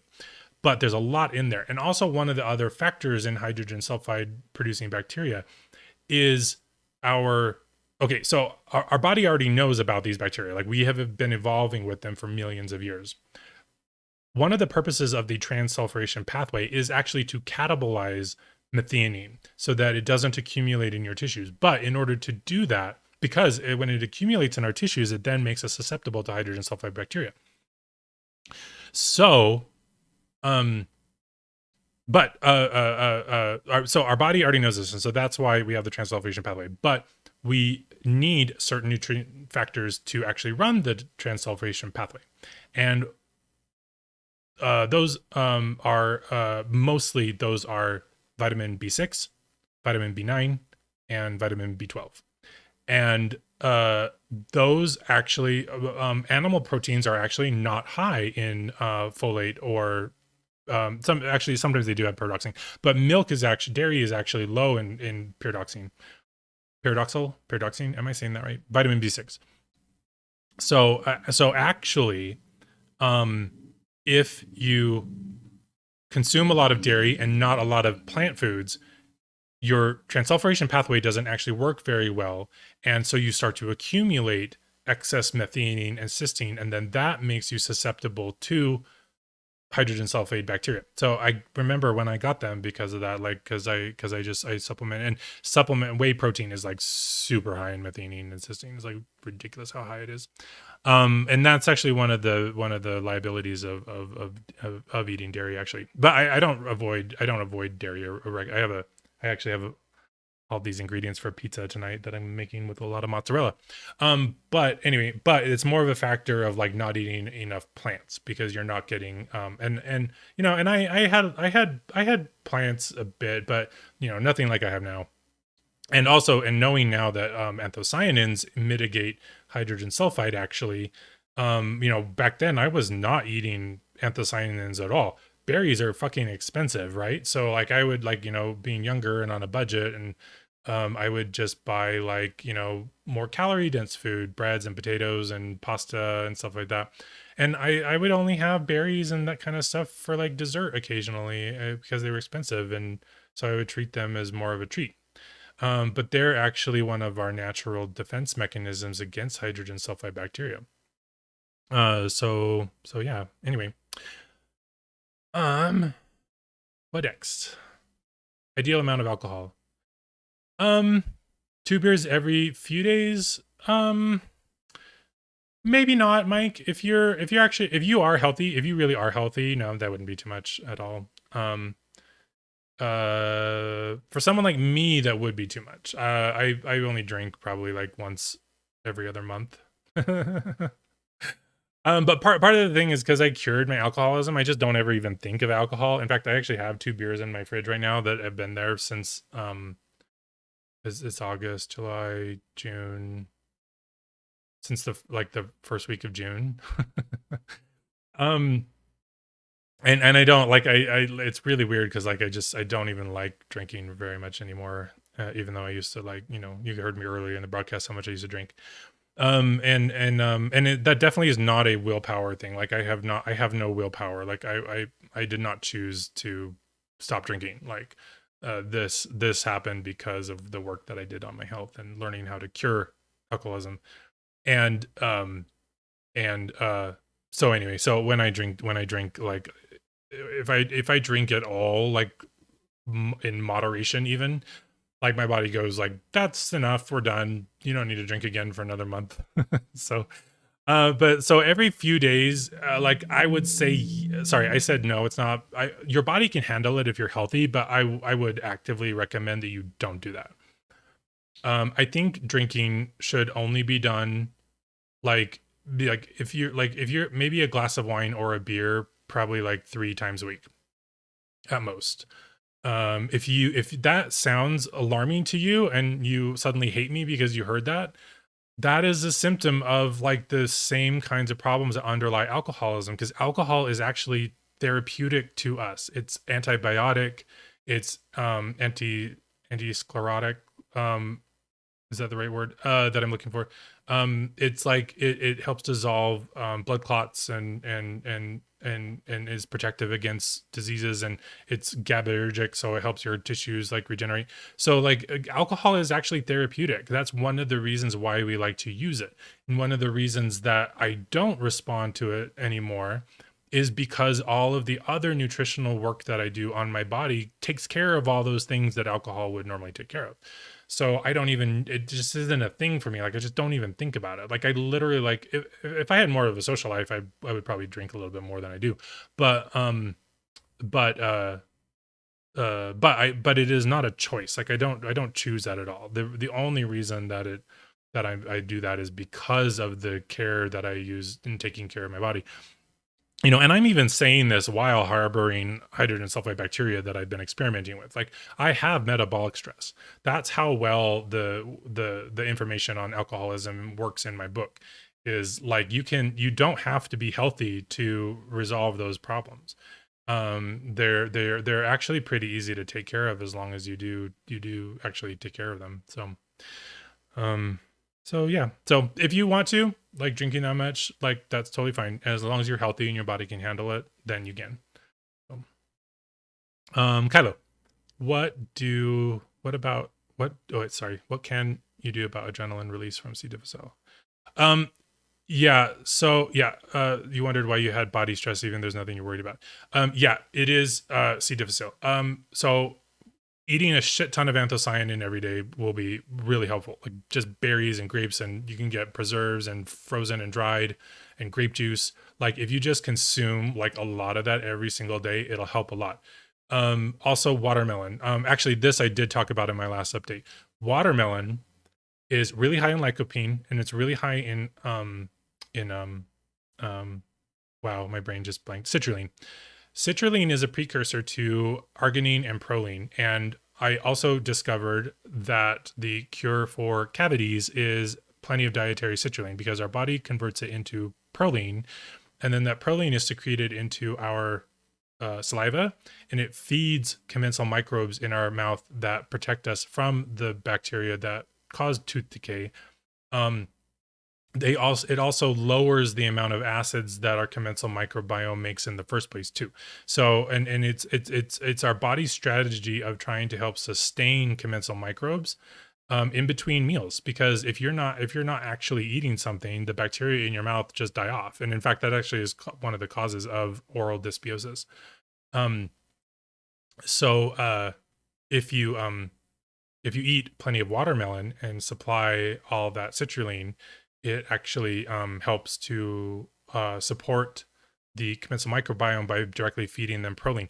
But it also helps to regenerate your intestinal lining by increasing your synthesis of nitric oxide from arginine and citrulline.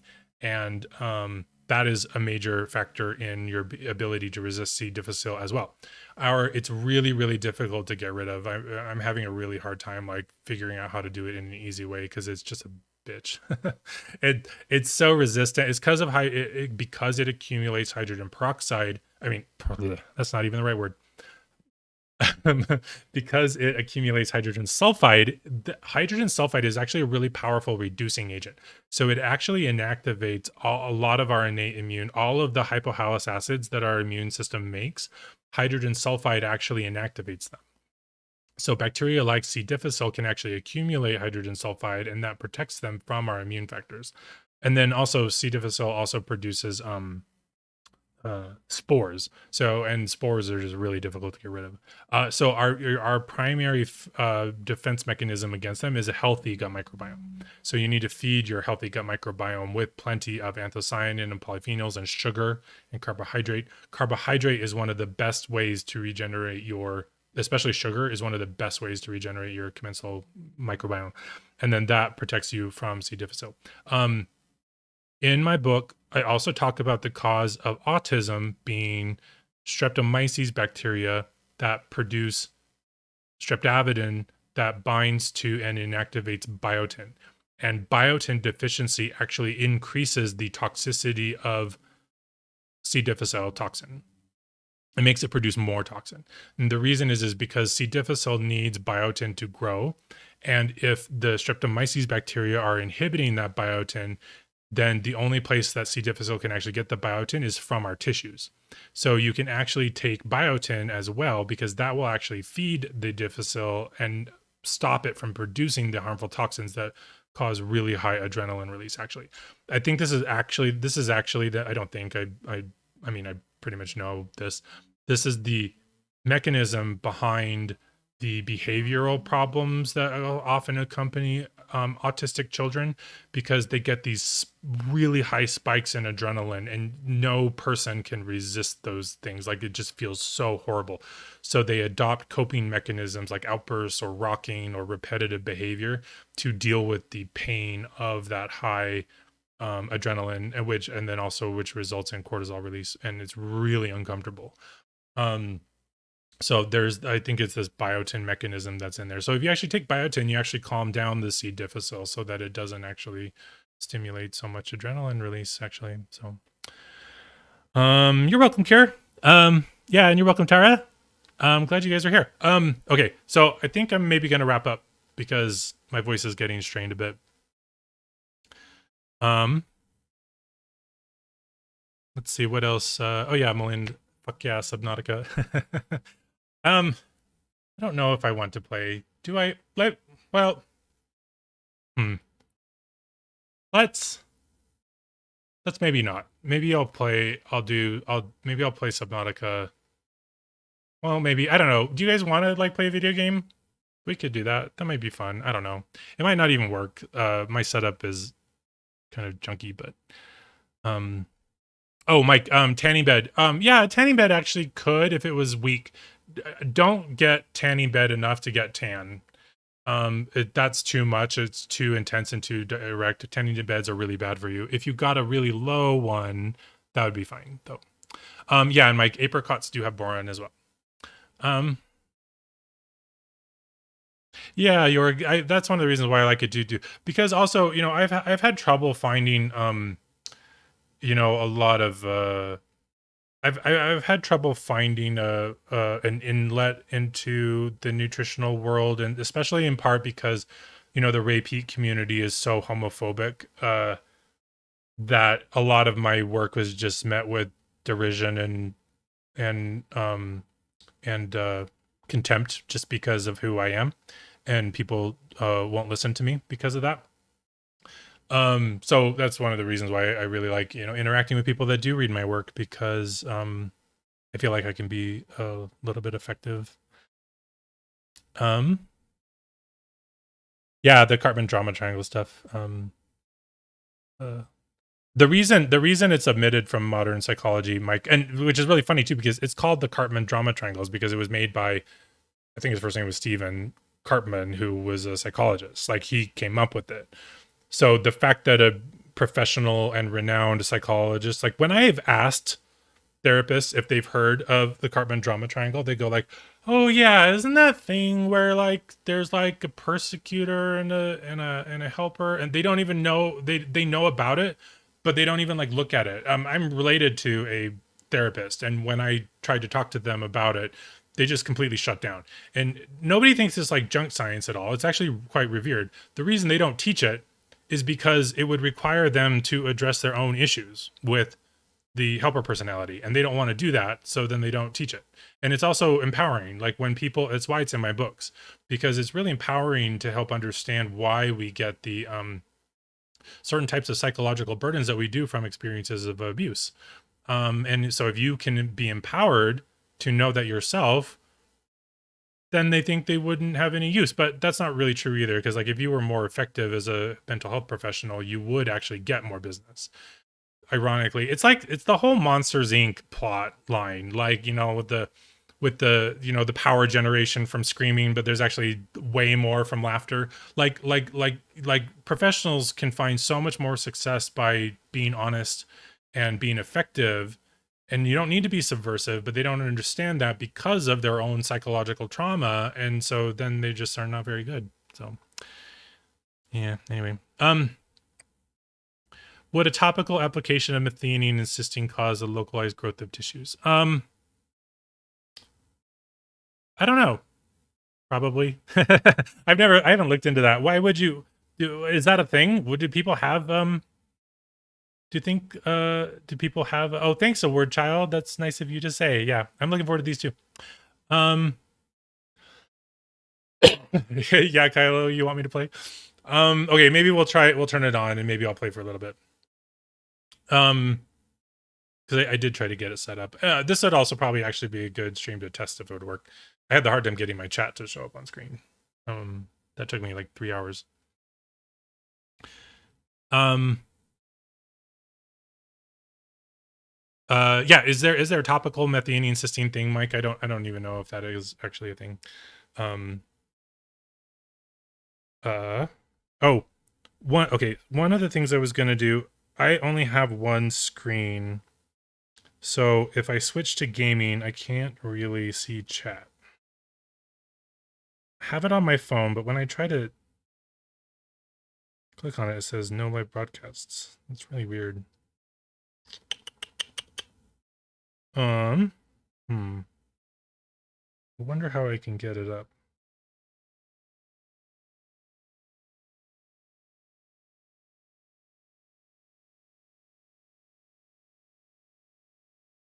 Maybe I can actually look at my own stream on YouTube. That would help me see the chat. It's weird because the chat's coming up in Streamlabs, but it's not in that remote app.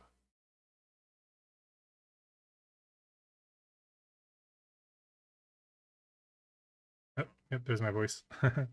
Okay, yeah, I can see the chat just through the YouTube app. Hair Cafe YouTuber is wonderful at exposing repeat forum as pseudoscience. I've never heard of them, but that's good. I'm glad somebody's doing that.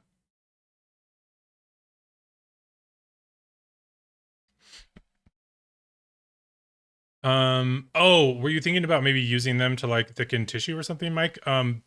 That wouldn't really work. And also, because also if you did use methionine cysteine like that, you'd just make yourself actually. So actually, a lot of people talk to me all the time about like having skin problems, like yeast infections and sloughing skin and rashes.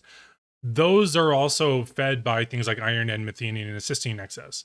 So if you were to do like and a lot of times, sometimes when you have like when you like like a really popular supplement is SAMe, which is it's methionine. It's a form of methionine, and so many people that I help or get in contact with, more especially younger men who have health problems, are taking SAMe as a supplement because they read on a forum somewhere that it was great, but it actually increases your methionine content, and that makes you susceptible to hydrogen sulfide bacteria. And so when you take supplements, and sometimes methionine is prescribed as like a supplement to take to resolve certain problems, but it causes problems in excess. So I wouldn't take it. I wouldn't like use them as a source. I would only get them from protein and healthful sources. And you can use artificial sunlight. Like, I was talking about getting sunlight on your testicles earlier. You can use artificial light for those purposes, but it is not a replacement for sunlight. If you have if you're indoors all day long, like it will not do that. All it will help is take the edge off of some sunlight deficiency. So you really need to try to get sunlight as much as you can before you and don't rely on just as artificial source. Okay, let's see if this works. Play. It's weird. It takes actually a few minutes to come up. And also on my Mac, for some reason, the Subnautica, like the water textures are really blocky, and I couldn't find any information online for why. It sounds like it was some kind of okay. Wait. Okay. Are you guys seeing this?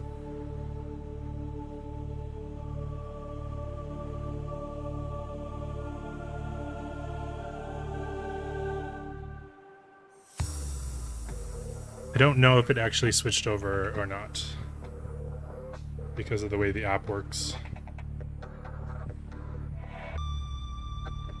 Yeah? Okay, great. Oh, awesome. Can you hear the sound okay too? See, like the water is like square. Like when I've watched Subnautica playthroughs, so this is not like my first time seeing it. But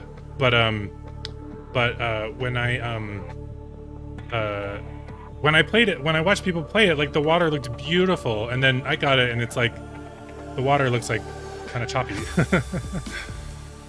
Okay.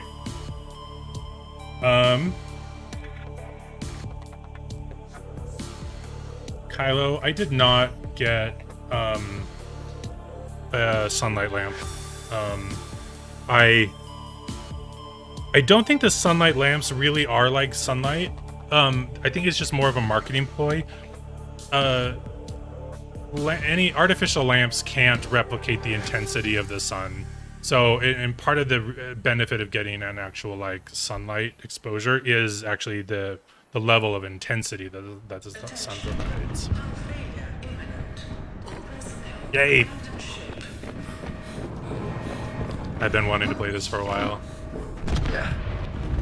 Launch in 3, 2, 1.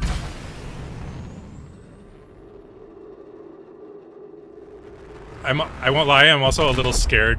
So, I don't do scary games very well. I like to watch playthroughs of scary games so that I don't have to play them.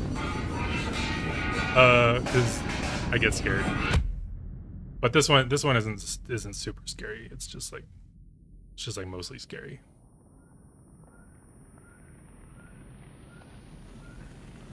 Yeah, Avatar 2. I'm kind of stoked about that. It looks really beautiful. God, my nieces. Oh my nieces love Avatar so much. They are so excited for. Whoa! Ah! Whoops! Forgot fire kills you. Yeah. Okay. Good. Good. Okay. That was kind of intense. Altera.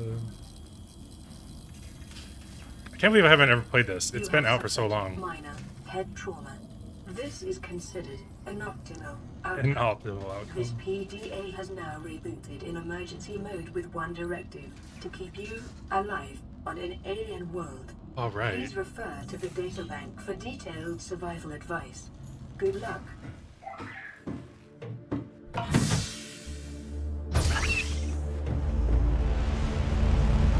Ah, so great. But see this like grid on the water? That's so weird, right? The Aurora suffered orbital hull failure. Cause unknown. 0 human life signs detected. So I looked around on the internet to see if I could find any info on that, but I could not. But the underwater stuff looks great though.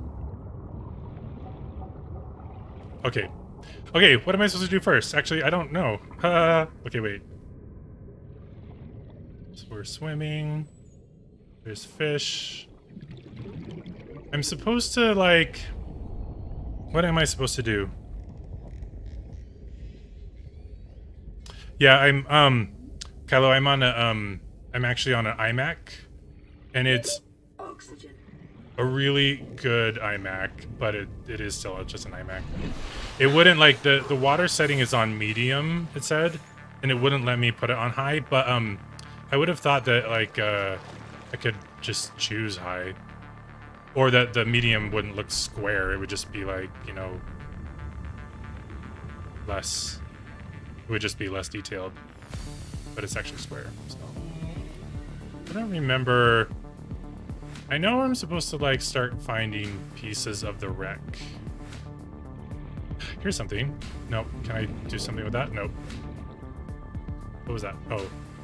Those things. I watched Hassan's playthrough and he like just would pick up like millions of these mushroom things. Oxygen.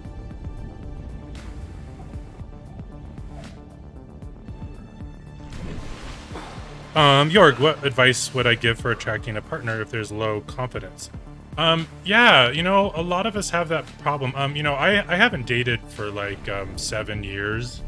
I mean, I tried to after my relationship, but because I was sick and because I realized I was going to be doing like all of this research and work on health, I let me grab these. Ugh. I realized that, okay, sorry, I'm not used, I don't know the controls yet. The spacebar is up, but is there a down or I just swim forward? No. Ah, got him. Discovered. Beeper. Oxygen. Beeper. The thing is about, there's a lot of really bad dating advice, and also a lot of the drama going around in the internet sphere is a lot of it is based on those kinds of themes, like, you know, you have to be confident, you got to be like a man, you got to, like, you know, or a woman, you got to, like, you know, take care of yourself and your appearance and all this stuff, and that doesn't have anything to do with it. Nobody is really truly 100% confident. Most, if you ever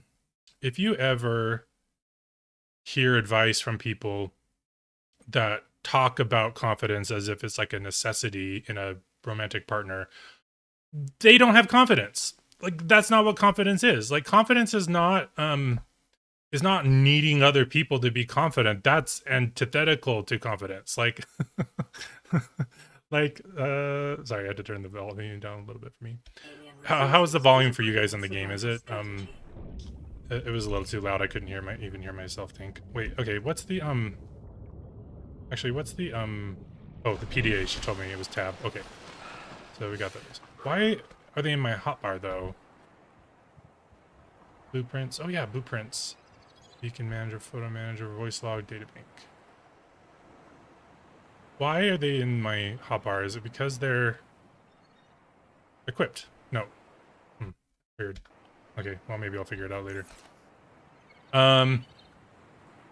This is weird. Even though I've done this before, I feel like I've got to, like, I'm nervous and I've got to, like, do well and like right there. Like, okay, so, like, confidence is not denying your flaws or your vulnerabilities, which is what most people think it is. That's actually arrogance. Confidence is when you accept your flaws and your vulnerabilities, and most people can't do that. And so if you can't accept your flaws and your vulnerabilities, it becomes really hard to date people, because you are okay, I'm not used to these controls yet. They're because you are when you have arrogance and you don't accept your own flaws and vulnerabilities, you try to hide them from other people. And so then when you're in a romantic environment, like trying to date somebody or, like, you know, meet people, you withhold those parts from yourself, and you're essentially dishonest about who you are to other people, and that makes it really difficult to find romantic partners. So, you know, especially a lot of young men that have a really hard time finding women to date, or you know, think that rejection comes because you might be lacking certain attributes. Maybe you're not fit enough, maybe you're not good looking enough, maybe you, like, are you get scared easily, you know, whatever it is, or you don't have a lot of confidence.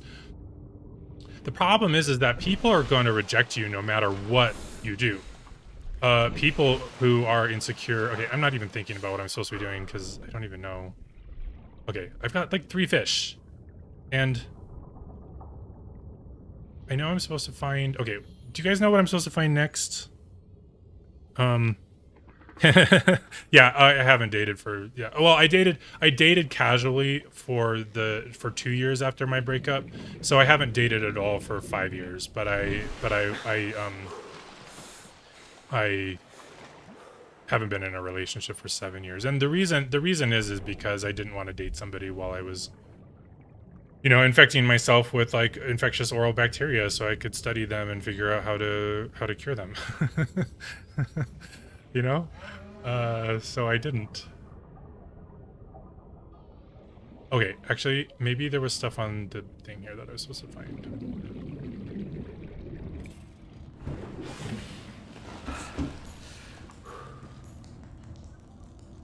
Use repair tool. Okay, repair tool. Fabricator. Oh yeah, the fabricator. Okay. Water?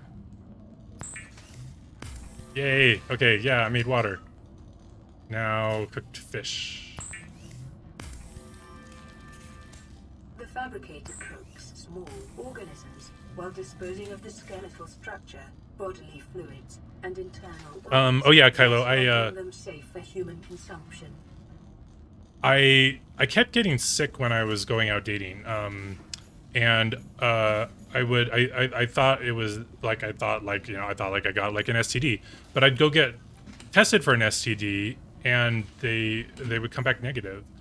But I would still get treated. They're like, oh, sometimes maybe the tests don't come back negative, so we'll still treat you. But it kept happening and they kept coming back negative, so I was like, it's got to be something else. Like it's got to be some bacteria or something. So I resolved to stay infected the last time I got infected, and then used... Oops. Fuck. Clicked too quickly. I didn't realize that they moved spaces. Damn it. Okay, oh well. Oops, not escape. But then knowing that I had them, I couldn't like, once I figured out like what kind of was going on, I couldn't really like go out and date while having them, because I would just feel guilty, like, passing them around to other people. So I just kind of stayed single. Okay, now we can't go do anything because it's getting dark. So I'll go on my pod and I'll answer more question. Mike, you said off health topic, but have I heard of Derek Jensen? I haven't. He's an eco-philosopher with some bad takes about trans issues, but otherwise interesting. Why does everybody have an opinion about transgender stuff these days? It doesn't concern them. They're not transgender. It doesn't have anything to do with them. They can just, they can keep their opinions to themselves. Detecting increased local radiation levels. Oh yeah, radiation. Trend is consistent with damage to the Aurora's drive core sustained during planet fall. Okay. Oh yeah, you get like a radiation suit. Okay, so this is how you do it. You get ingredients unknown. Oh yeah, I've got to find the map, the ingredients for those things. Equipment. Okay, here we go. Standard O2 tank. Titanium. Silicone rubber for fins. Fiber mesh. Titanium. Titanium. Titanium. Floating air pump. Okay, so I need lots of titanium. Sustenance.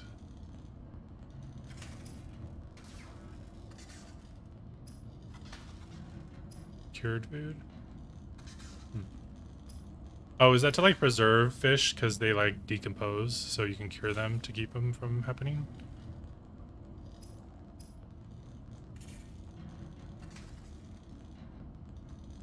What are my insights into monogamy versus polygamy? I don't think you mean polygamy. I think you mean polyamory. Right? Because polygamy is very specific, like marriage, like in the sense of marriage, like relationships, but polyamory is like having multiple romantic partners. I think polyamory is great. Like if that's what you want and it works for you. I mean, certainly my ex, could have saved both of us a bunch of time if he'd just like, been single and slutty instead of pretending to want to be in a relationship. Oh my God, it's so dark and scary. I don't even want to go in the water. I don't even want to go in the water. It's so dark. This wasn't a good game for me to play. I'm such a pussy. It's so dark. See, there's stuff zooming around there. It's so scary. I actually have been night diving. I went night diving in Hawaii. Holy fuck. Like, okay, so there's a point where like you're going down from the surface and you have to follow a lead line down, because when you get away far enough away from the surface that you can no longer see it, but you also can't see the bottom, you can get vertigo. Like, you can't tell which way is up. They actually train you to like release bubbles so that you can know which way is up. It is so it was so nerve-wracking, like so scary. But so I'm following the lead line down and my heart is just racing. It's so scary. You can't see anything around you anywhere. I've never experienced anything like that. Like, it is just not a reality that we as humans are built for. But I finally got down to the lead line where I started seeing the bottom, and I was like, oh fuck, finally. And once you get down to the bottom in the dark, it was so beautiful, and there were eels and fish everywhere. We didn't see any big stuff. Usually there were manta rays around there. Oh, storage container. Oh, okay. Oh, nice. Okay, flare. Wait, I don't need flares. Oh, as a light source? Okay. Oh, you right click. Water. And nutrient block. Okay. Data bank. Documents. Detecting increased you can play these. levels. Trend is consistent with damage to the Aurora's drive core sustained during planet fall. Fabricator cooks small organisms while disposing of skeletal structure, body fluids, and this is safe for human consumption. Okay, cool. Okay. Databank. Blueprints. Equipment. Oh wait, does this mean I don't have anything yet? Okay. I have a handheld scanner. Oh wait. Repair tool. Oh, those are just like descriptions, not actual blueprints. Oops. Okay. Is there anything else in here? Use repair tool. Oh, wait, I've already used a fabricator. Medical kit. That's nothing. That's nothing. Damage radio. Is it still dark?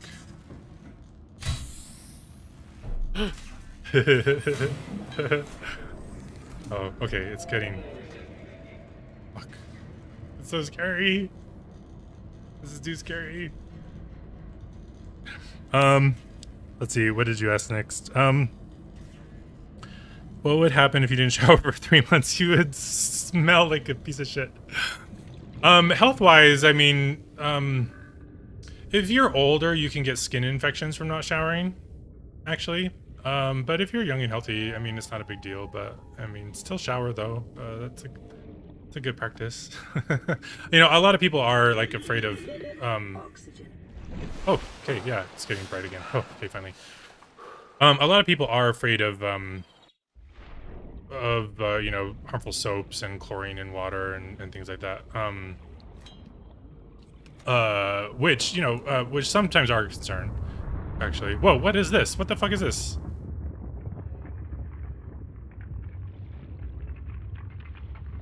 What is this? Quartz?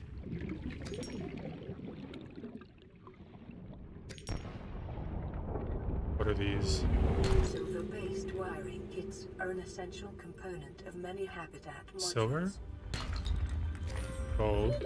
Oxygen. Okay, nice. Oh, this is annoying. I'm so slow. I'm so slow. Fuck. Wait, what the fuck? Wait, you just die right away? It's not like a countdown? Wait, did I just die? Like, is it game over? Oh, okay. Do I just restart here? You died and lost some belongings. Okay, I just had like... No, I had like fish and stuff. Or, oh, okay. I didn't lose any of those things. Good. Okay. That was annoying. It doesn't give you a countdown, you just die. Like, I thought like I had like a grace period of like oxygen deprivation. Okay. Okay. We need to find blueprints. Wait, I have a scanner, don't I? No, I don't have a scanner. I need to get the scanner. Okay. Okay. This is hard because I have to breathe and read chat, and I'm not that versatile. Oh, Jorg, if someone had cavity, Do you mean like tooth cavities? Yes. Oh, because I was talking about cavities earlier. I think that's what you're asking. Yeah, if you have severe cavities or tooth decay, you have to have it treated by a dentist. Those are not that is not something that you can fix just through nutrition. But if your cavities are, if you have normal small cavities, your body can regenerate them.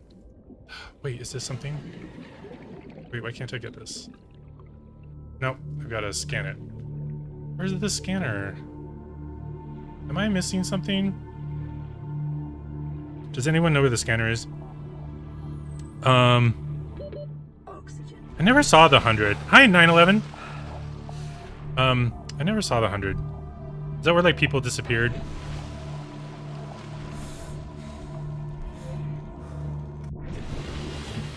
Okay, wait.